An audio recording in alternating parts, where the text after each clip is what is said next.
Okay, let's unpack this, because before we can even begin to understand why the stock market and the Federal Reserve are acting so erratically, we have to look at the raw fuel powering the economy, right? Exactly. You have to start with the foundation. Right. We need to look at the everyday consumer and the factories.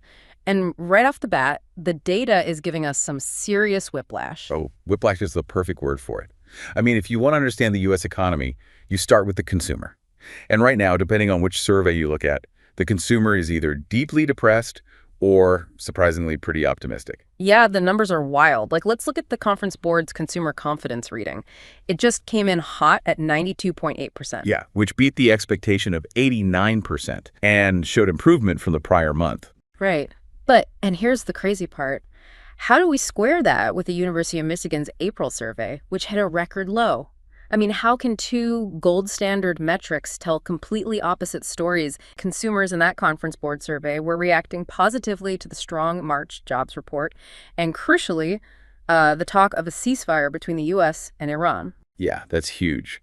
Brings us directly to the inflation data. Right, the PCE price index for March. And if you're walking into an interview tomorrow, you need to drill this into your head. The PCE is the Federal Reserve's preferred measure of inflation. Period. It's the one they watch closest. And the PCE jumped to a positive 3.5% year over year, largely driven by those higher global energy prices we just mentioned. But strangely, investors didn't panic at that number. No, they didn't, because it matched the expectation exactly. There were no nasty surprises. Right, but it absolutely confirmed that inflation is sticky. I mean, it is refusing to die.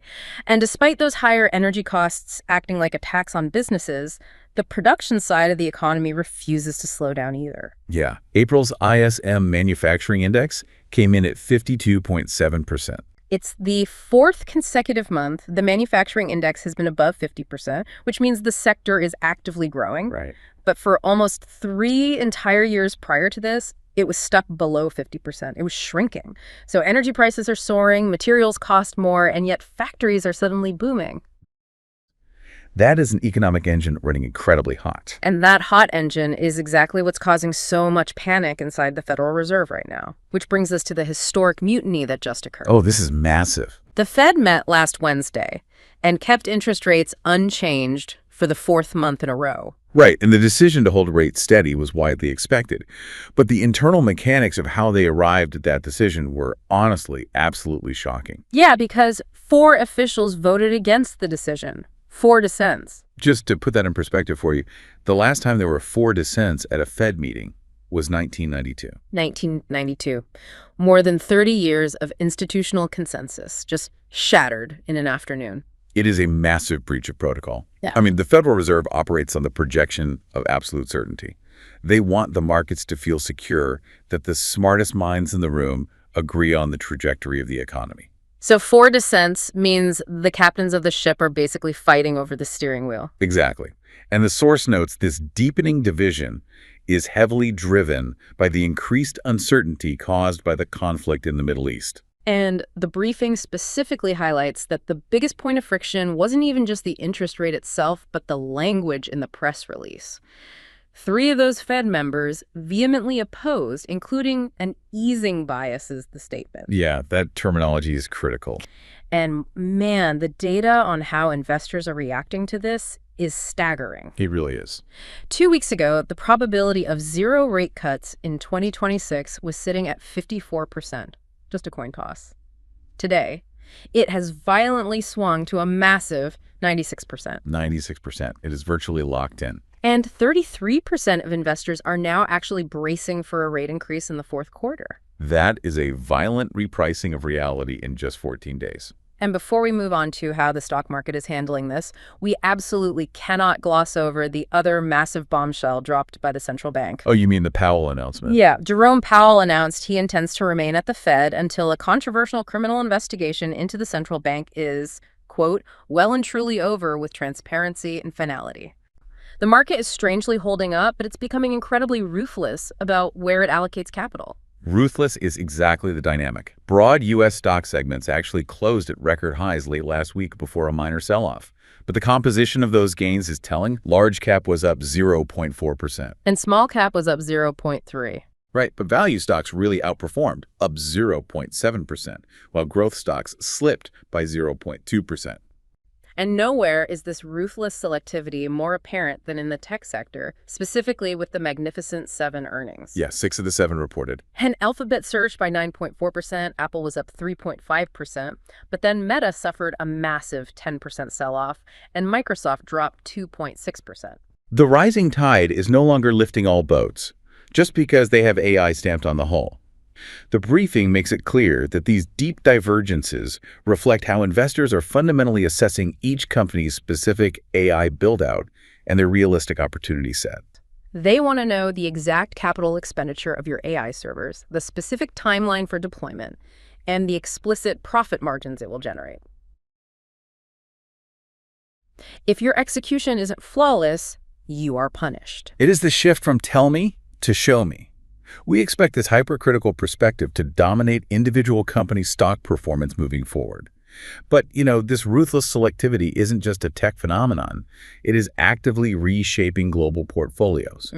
If we connect this to the bigger picture, the geopolitical domino effect is staggering. Just look at emerging market stocks. The data blew me away. Emerging markets gained 0.7% this past week, keeping pace with the U.S. But for the entirety of 2026 so far, emerging markets are the absolute best performing asset class, up an incredible 17.2%. While developed market stocks are actively bleeding out, they lagged the U.S. again last week, dropping 0.6%, heavily dragged down by Europe and Japan. Yeah, slipped 1.7% from a record high. Exactly. And this is where the timeline is so critical for you, the listener, to understand.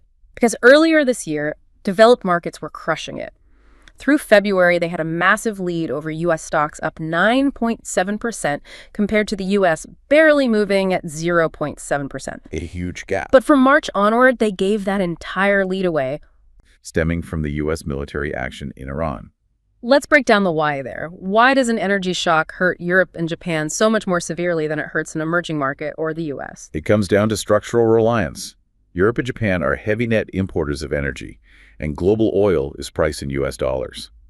When geopolitical tensions spike, two things happen simultaneously. The physical price of a barrel of oil skyrockets, and the U.S. dollar usually strengthens as a safe haven asset. They effectively tied the U.S. for the year at plus 4.9%. Wiping out their massive lead. Meanwhile, the U.S. is insulated because it produces massive amounts of its own domestic energy. And many emerging markets are actually net exporters of commodities, so they actively benefit when global resource prices surge. Precisely. The macro environment is perfectly calibrated to punish regions dependent on imported energy and reward regions with domestic resources. So we have this intensely divided landscape. We have an emerging market boom fueled by commodities, a tech sector facing an AI reality check, consumers who are terrified of inflation but confident in their jobs, and a paralyzed Federal Reserve dealing with internal mutiny and external criminal probes. It's a lot to take in. It is, and somehow all of this chaotic divergence now hinges entirely on a single data point arriving at the end of the week. Yeah, everything we've discussed is merely prologue to Friday. But before we get to Friday, look at how the bond market is already bracing for impact. Bonds sold off significantly last week, pushing the 10-year Treasury yield up 10.9 basis points to close at 4.45%. That move directly translates to more expensive mortgages, higher credit card rates, and massive borrowing costs for corporations. The bond market is screaming that higher rates are here to stay. And the hammer that will either confirm this fear or completely shatter it is the highly volatile April jobs report dropping this Friday. It is the ultimate tiebreaker. The source notes that the recent volatility of this specific report makes it the single most important metric right now. So what does this all mean for you? If you're walking into that finance interview tomorrow morning and the interviewer asks you to synthesize everything we just talked about, how should you explain the gravity of this Friday's jobs report? Well, you explain it as the linchpin for the Federal Reserve's paralysis. You lay out that the Fed is currently fractured over whether the hot economic data is temporary or permanent. Right. If Friday yields a second incredibly strong jobs reading in a row following that blowout March report, it completely validates the hawks who dissented at the Fed. It proved the economy is running far too hot to risk lowering rates. You can confidently tell that interviewer that a strong jobs report on Friday will take the possibility of a 2026 rate cut almost completely off the table. Period. Yeah, it dictates whether this high-rate, high-tension reality is a temporary phase or the permanent structural state of affairs for the rest of 2026. That is the exact articulation that gets you the job offer. So let's do a quick recap so you have all the mechanisms locked in. We are looking at a U.S. economy that is defying gravity. Consumers are still spending because they feel secure in their jobs, and manufacturing is surprisingly growing by passing the heavy cost of energy directly on to those consumers. Which is an incredible feat on its own. Right. And this exact resilience has caused a historic 30-year fracture at the Federal Reserve, effectively killing the dream of 2026 rate cuts and sending bond yields surging.